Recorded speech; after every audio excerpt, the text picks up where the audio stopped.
Hello students, our today's topic is verb. Okay, so let's start with its meaning. Verbs describe what a person or thing does or what is happening. Verbs are words that give the idea of action, of doing something.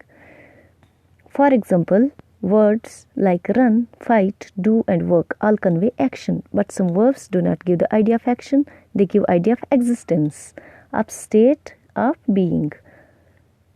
For example, verbs like be, exist, seem and belong all convey state. Let's talk about the examples. Example of action is Jake plays football. It is an action. Example of state is Jake seems angry. It is example of state. Verb of state. Now let's explain it. So students, verbs क्या हैं? Verb is action. ठीक है, किसी भी काम को आप कह सकते हैं कि किसी भी काम जिसको आप करते हो, काम कैसे हो गया, आप अभी पढ़ रहे हैं वो भी एक काम है, आप खेल रहे हैं वो भी एक काम है, आप ये वीडियो वॉच कर रहे हैं, वीडियो देख रहे हैं वो भी एक काम है. ये सारे वर्ब्स ऑफ एक्शन हैं. और एक वर्ब ऑफ स्टेट होता है. वो वर्ब ऑफ स्टेट क्या है? किसी का होना, किसी चीज़ का होना. अब हम सन की एग्जांपल लेते हैं. The sun shines. शाइन करना सन का एक एक्शन है. सन शाइन कर रहा है, ये वर्ब ऑफ एक्शन है, shining. The sun exists. Sun है, सबको पता है सन है. सन एग्जिस्ट कर रहा है. ये एग्जिस्टिंग जो है ये एक वर्ब ऑफ स्टेट है. ठीक है. और एग्जाम्पल हम लेते हैं यहाँ पे वर्ब ऑफ एक्शन की. जेक प्लेज फुटबॉल. जेक एक लड़का है जो फुटबॉल प्ले कर रहा है, खेल रहा है. यहाँ पे खेलना एक एक्शन है, वर्ब है. ठीक है, वर्ब ऑफ एक्शन है. अब हम स्टेट की बात करते हैं, वर्ब ऑफ स्टेट की. उसमें जेक सीम्स एंग्री. जेक गुस्से में लग रहा है. सीम्स मीन्स लग रहा है. यहाँ जो लग रहा है वो एक स्टेट है. ठीक है, ये वर्ब ऑफ स्टेट हो गया. ओके, तो अब टाइप्स ऑफ वर्ब्स पढ़ते हैं. First type is helping verbs and main verbs. Helping verbs जो हैं उनको हम एक्सिलरी वर्ब्स भी कहते हैं. ये वर्ब जो हैं ये किसी दूसरे वर्ब की हेल्प करने के लिए उसके साथ में यूज़ किए जाते हैं. अकेले इनका अपने आप में कोई मीनिंग नहीं होता. ठीक है. अब हम कहेंगे इनको यूज़ क्यों किया जाता है. इनको इसलिए यूज़ किया जाता है कि एक सेंटेंस का ग्रामेटिकल स्ट्रक्चर मेंटेन हो जाए, मतलब ग्रामेटिकली सेंटेंस जो है परफेक्ट हो जाए. इनकी एग्जांपल हम लेते हैं. पीपल मस्ट स्टार्ट डोनेटिंग इन चैरिटी. लोगों को चैरिटी में दान करना चाहिए, किसी की भलाई के लिए दान करना चाहिए. ये हम थोड़ा सा इसको जोर देकर कह रहे हैं एक सेंटेंस को, मतलब किसी पे अप्लाई कर रहे हैं. पीपल मस्ट स्टार्ट डोनेटिंग इन चैरिटी. अगर हम मस्ट को यहाँ से रिमूव करते हैं तो देखिए हमारे सेंटेंस का क्या स्ट्रक्चर होगा. ये हमारा सेंटेंस है, पीपल मस्ट स्टार्ट डोनेटिंग इन चैरिटी. तो हम इस मस्ट को यहाँ से हटा देते हैं. ठीक है, तो हमारा सेंटेंस हो जाएगा पीपल स्टार्ट डोनेटिंग इन चैरिटी. तो हमारे सेंटेंस का स्ट्रक्चर नहीं बन रहा. ठीक है, grammatical structure. People start donating इन चैरिटी. हमें तो ये नहीं समझ आ रहा, कोई किसी स्पीच में किसी को ऑर्डर दे रहा है, क्या कह रहा है. ठीक है, पीपल स्टार्ट डोनेटिंग इन चैरिटी. लोगों जाओ स्टार्ट करो चैरिटी में.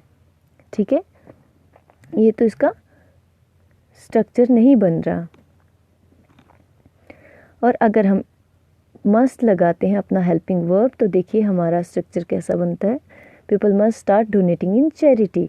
इसमें हम किसी को अपनी थॉट को एक्सप्रेस करने की कोशिश कर रहे हैं कि लोगों को दान करना चाहिए, किसी की भलाई के लिए चैरिटी में डोनेट करना चाहिए. अब इसके साथ में हम पढ़ेंगे मेन वर्ब्स. मेन वर्ब्स क्या होते हैं? इनको किसी हेल्पर की ज़रूरत नहीं है, किसी हेल्पिंग वर्ब की ज़रूरत नहीं है. ये अपने आप में ही हमें सब कुछ बता देते हैं जो ये कहना चाहते हैं। फॉर एग्जाम्पल आई टीच, ठीक है, मैं पढ़ाता हूँ। तो इसमें हमें किसी हेल्पिंग वर्ब की ज़रूरत नहीं है, ये अपने आप में कंप्लीट सेंटेंस है। ओके, तो अब दूसरी टाइप पढ़ेंगे हम, transitive and intransitive verbs. A transitive verb is one which must have an object to complete its meaning and to receive the action expressed। अब ट्रांजिटिव जो वर्ब है ये एक ऐसा वर्ब है जिसको अपनी मीनिंग कंप्लीट करने के लिए क्या चाहिए, ऑब्जेक्ट चाहिए, ठीक है। For example John kicked the ball, यहाँ पे हमें किक्ड जो है हमारा वर्ब है, लेकिन अगर हमारा सेंटेंस जस्ट जॉन किक्ड तक होता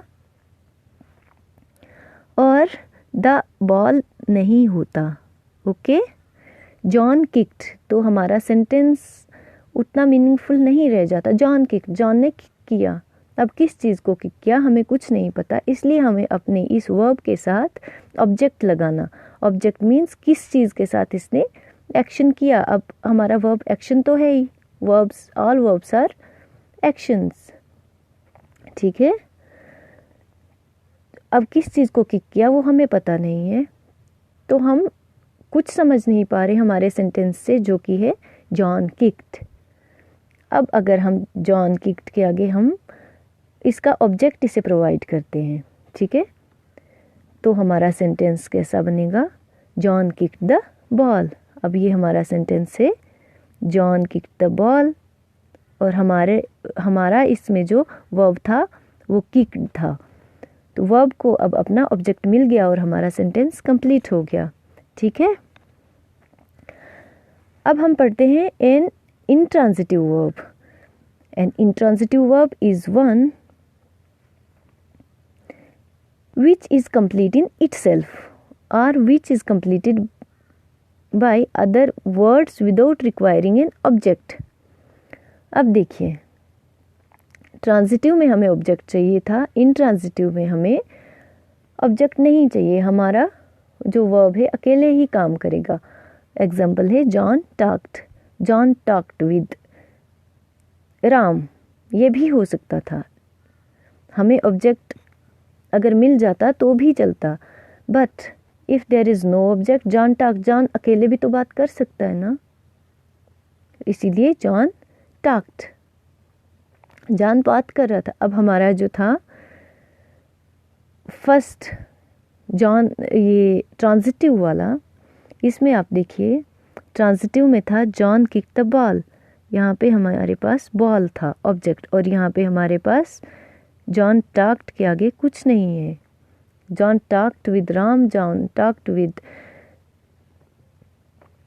एनीबॉडी, किसी का नाम नहीं है, तो भी हमारा सेंटेंस कंप्लीट है, इसका ग्रामेटिकल स्ट्रक्चर कंप्लीट है। क्यों? क्योंकि जॉन टॉक्ड एक ऐसा वर्ड है, टॉक्ड एक ऐसा वर्ब है, बात करना। बात तो आप अकेले भी कर सकते हैं, लेकिन जॉन किक्ड के आगे अगर हम द बॉल नहीं रखते तो जॉन किक्ड का कोई मीनिंग नहीं बनता। जॉन किक्ड, किसको किक किया, इसको ऑब्जेक्ट तो चाहिए ना किक करने के लिए। टॉकिंग के लिए कोई ऑब्जेक्ट ना भी हो तो भी टॉक कर सकते, अकेले भी टॉक कर सकते हैं, बट किक तो किसी ऑब्जेक्ट को करेंगे ही ना। जॉन किक्ड द बॉल और जॉन किक्ड द वॉल और जॉन किक्ड समबॉडी, ओके। तो ट्रांजिटिव सेंटेंस और ट्रांजिटिव वर्ब और इंट्रांजिटिव वर्ब में यही डिफरेंस है कि ट्रांजिटिव में हमें ऑब्जेक्ट चाहिए और इंट्रांजिटिव वर्ब्स बिना ऑब्जेक्ट के सेंटेंस का स्ट्रक्चर मेंटेन कर सकते हैं, ओके। तो हमारा थर्ड टाइप है active and passive verbs. The active voice is the normal voice that we speak in most of the time. In this voice, the object receives the action of the verb performed by the subject. For example, dog eat bones. अब active and passive verbs कैसे पढ़ेंगे हम? Active और passive दो types की voices होती हैं, ठीक है, जो हम नॉर्मल बात कर रहे हैं, जैसे राम की पुस्तकें शाम ने उठाई, ये हमारी नॉर्मल एक्टिव वॉइस है। अगर इसी को हमने पैसिव वॉइस में बोलना है तो राम की पुस्तकें शाम ने उठाई को, राम की पुस्तकें शाम ने उठाई को हम एक्टिव वॉइस समझेंगे, ठीक है। वैसे ही डॉग ने बोन्स को ईट किया, ये एक एक्टिव वॉइस वाला सेंटेंस है, ठीक है। इसमें ईट जो है एक्टिव वर्ब है, ओके। मतलब साधारण भाषा में, नॉर्मल भाषा में जैसे हम बोलते हैं उसको हम एक्टिव वॉइस कहेंगे। एग्जाम्पल डॉग्स ईट बोन्स, पहले आप इसे समझ लीजिए सिंपली। डॉग्स ईट बोन्स हमारी साधारण भाषा है, नॉर्मल लैंग्वेज है हमारी। डॉग ने क्या ईट किया? बोन्स को। अब इसी का पैसिव वॉइस अगर हमारा होगा तो वो हम यूजुअली यूज़ नहीं करते, नॉर्मल लाइफ में हम इसे यूज़ नहीं करते हैं। हमारा पैसिव वॉइस जो है वो इस सेंटेंस का बनेगा bones are eaten by dogs, bones को डॉग्स ने खाया। The passive voice is less usual. In this voice, the subject receives the action of the verb being performed by the object. अब डिफरेंस देख लो, इसमें जो हमारी एक्टिव वॉइस है, इसमें in this voice the object receives the action of verb performed by the subject, और हमारी passive voice में the subject receives the action of verb being performed by object. Difference ये है कि इसमें एक्टिव वॉइस में ऑब्जेक्ट जो है वो रिसीव करेगा action of verb, object receive करेगा एक्शन ऑफ वर्ब। ऑब्जेक्ट कौन है हमारा? जो एक्शन ऑफ वर्ब रिसीव करेगा, परफॉर्म्ड बाय सब्जेक्ट। सब्जेक्ट कौन है? Dog. Dogs are subject and object is bones, okay. और पैसिव वॉइस में जो सब्जेक्ट है, subject receives the action of verb being performed by object. यहाँ पे सब्जेक्ट जो है वो एक्शन ऑफ वर्ब रिसीव करेगा, सिंपल सा डिफरेंस। पैसिव वॉइस में subject receives the action of verb and in active voice object receives the action of verb, okay। और examples आपको पहले ही बता दी। एक्टिव वॉइस में एग्जांपल होगी dogs eat bones, dogs eat bones, dogs ने बोन्स को खाया। पैसिव वॉइस के example bones are eaten by dogs, उसी एग्जाम्पल को पैसिव वॉइस में प्रेजेंट किया है, bones are eaten by dogs. Bones को खाया गया डॉग्स के द्वारा, okay. So our fourth type is modal verbs. These verbs tell us whether something is probable or about the skills of a noun, etc. There are 10 modal verbs in total and each have an important part in sentence formation. अब देखिए ये जो modal verbs हैं ये बहुत important हैं। These verbs tell us whether something is probable or about the skills of a noun, etc. और ये नंबर में कितने हैं? 10 हैं, ठीक है। इनको आप लर्न कर लीजिएगा। Can, could, may, might, will, would, must, shall, should and ought to. These are underlined. You please learn this by heart, okay? Can, could, may, might, will, would, must, shall, should, ought to. Once again I am repeating: can, could, may, might, will, would, must, shall, should, ought to. So students, please note down these in your notebooks and learn these by heart. And now comes our fifth type, dynamic and static verbs. These verbs denote an actual action or expression or process done by the subject. They mean an action which can be seen or physically felt, or the result of which is seen or physically felt by the object or an indirect object. So dynamic and static verbs जो हैं, इनमें से dynamic verbs वो हैं वो जो किसी का एक्शन या एक्सप्रेशन डिनोट करते हैं, किसी सब्जेक्ट के द्वारा किया गया। ठीक है, सब्जेक्ट मीन्स जो वर्ब है वो एक काम है, और सब्जेक्ट कौन है, जो उसको कर रहा है। ठीक है, तो ये वर्ब्स क्या है, किसी काम करने वाले, मतलब किसी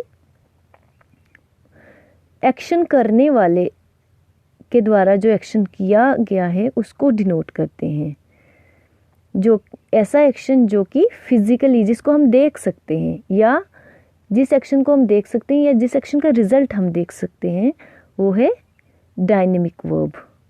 ठीक है, for example she buys new clothes every week.